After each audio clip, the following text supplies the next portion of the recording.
Hi guys, Jeannie here.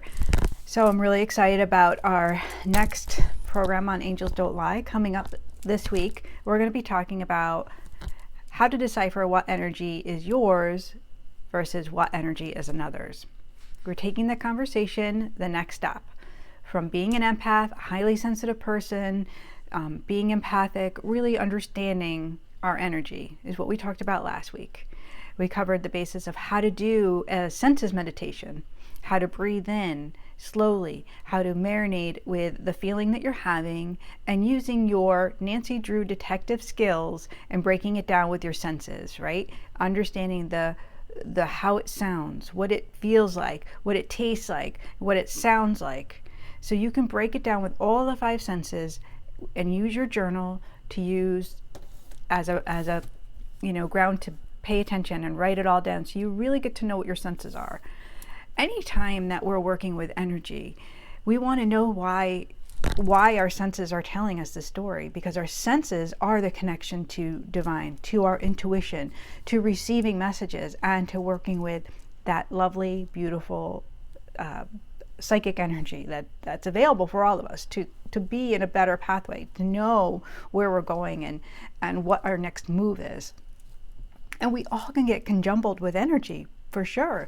But if we don't start with home base and clean up what's ours and knowing how we're receiving our energy, we won't be able to tell what we're picking up from somebody else, what really doesn't belong to us.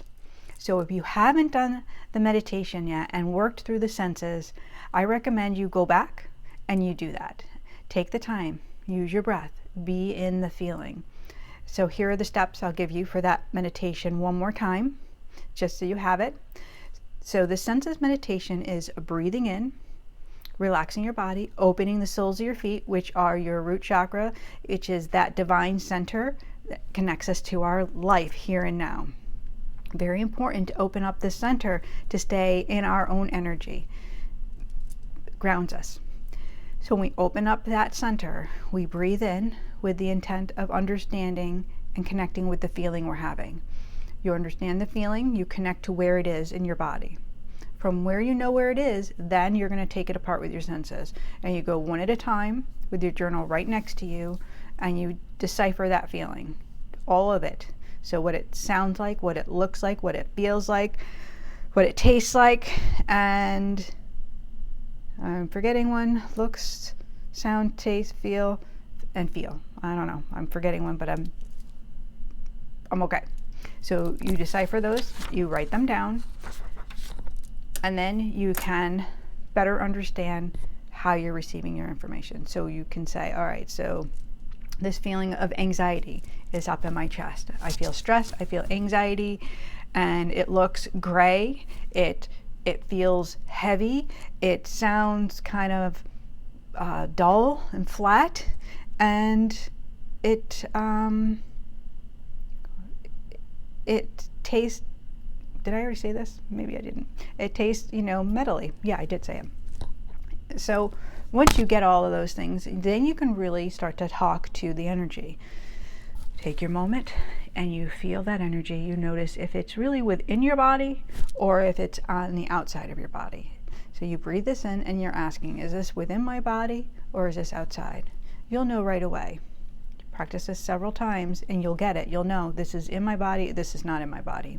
When you have that answer, you can then say, what does this need? Does this need something to leave? It's a lesson. If it's outside of your body, it's a lesson. If it's inside your body, then you're working with living too far in the future. We're speaking about anxiety, right? You're living too far in the future. You're not staying in the now. And so you're jumping ahead and you're having worry and fear, and it's all up here. Can't breathe, can't take a nice deep breath. That's what that means. If it's outside your body and it's a block, it's there to show you something. It's there to teach you a lesson of paying attention, to say, ooh, there is a stopping point. I picked this up maybe from somebody else, or it's staying here because I haven't learned to use my voice correctly. I haven't used my ability to clear my energy and to cycle divine love around me. So I'm pulling this other energy in and carrying it around. That's the next step, right? Deciphering, understanding. Where is this energy coming from? Is it coming from within or is it coming from outside? So each time we are able to decipher where the energy is coming from, we can then take it apart and begin to see what our lesson is and what it's showing us, and then invite it to move on, invite it to leave, invite it to open up, invite it to leave in a loving, high vibrational way, by taking responsibility for paying attention to what's ours. That's why we're all here. The blame shame game is very easy to fall into. Oh, I'm picking up my boyfriend's energy. He's really low. He's angry all the time, and now I'm angry all the time. Well, there we are. We become a victim. It's very easy to do, and we all do it. So there's no fingers pointing here. It's just a matter of learning to take responsibility to say, I have a choice. I don't have to take that energy on. Somebody else is angry, I can offer love. Here it is, the anger's on the outside of me. It's a block, it's a wall, but it's teaching me I have a choice to use my voice differently, to speak really clear and with love, without anger, without frustration. It's teaching me, it's mirroring to me a big lesson. So I can honor it, and I can take a moment to bow in reverence and say, thank you for showing me that I can soften my tone. Thank you for showing me that I can take responsibility and clear my energy by cycle breathing, by asking this energy to leave, by calling on the angels and asking for transformation in the moment. I change the energy. By praying for my boyfriend to have an open heart and to be filled with love and having compassion for the struggles he's going through. Even if I'm angry and not understanding what his struggles are, the more I'm compassionate, the more I'll be able to understand. So it's interesting when we change our tune, right? When we quiet the mind and stop that chatter, and then we can change our reactions. All in the Goddess You. All steps, all simplistic steps that can be used in understanding our own energy, our body, and our lessons in the bigger picture of life. So it's very cool medicine. So your next step is to take that meditation the step further and notice where the energy is. Decipher, understand if it's in your body, if you're feeling it physically, and what it's telling you. It's talking to it. It's calling in the angels. It's knowing your senses.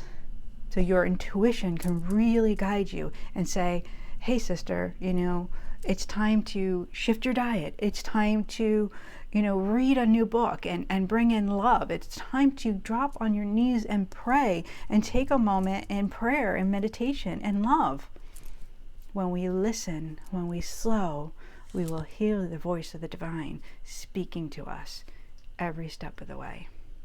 So you got this, Goddess Gal. I hope you have a fantastic week. And I look forward to seeing you Tuesday on Angels Don't Lie. Because I know and I know, because angels don't lie.